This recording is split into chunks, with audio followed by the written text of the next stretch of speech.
Democracy, when it works properly, is slow, procedural, and largely unglamorous.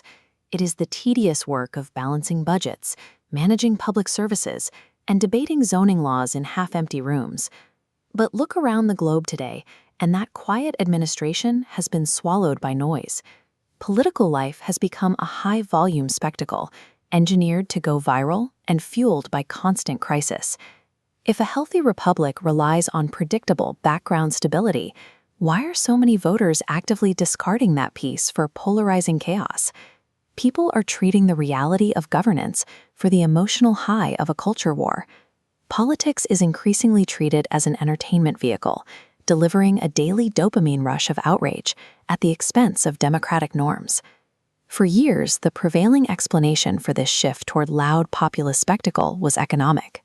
Following the 2016 U.S. election, the story was that the working class, squeezed by stagnant wages and globalization, were voting with their pocketbooks. But that narrative misses who was actually driving this political realignment. The voters fueling the loudest political movements were members of groups who already held dominant status in society, primarily white, Christian males. This chart breaks down voter behavior data tracked from 2012 to 2016 by the Annenberg School for Communication. It shows voters whose personal finances declined were no more likely to switch to a populist candidate.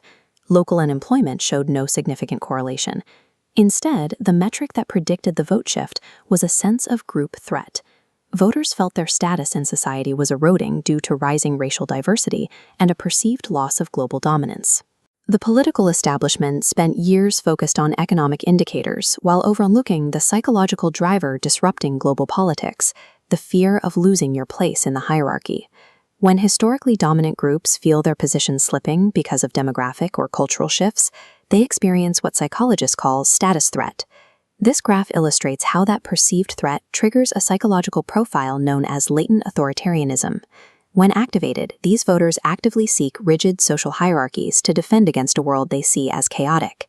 As the voter's position moves toward a strong authoritarian profile on the horizontal axis, their demand for protective policies spikes. It acts like an evolutionary lockdown response: close the borders, punish the rule breakers, and aggressively preserve the old order. To enforce that lockdown, these voters require a highly specific type of leader.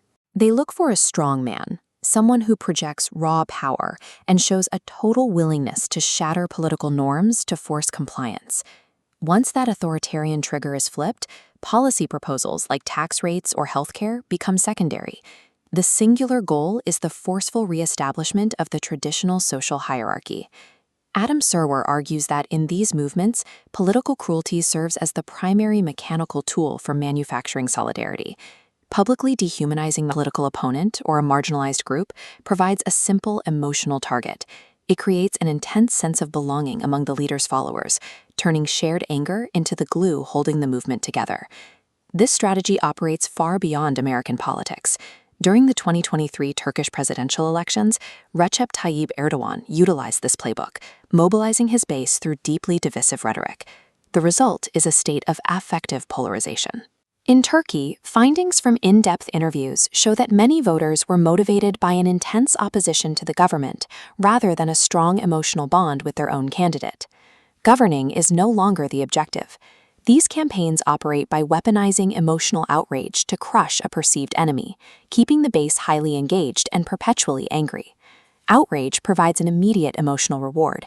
It feels good to be part of a thrilling us versus them battle. Actual democratic governance, by contrast, requires coordination, compromise, and a high tolerance for ambiguity.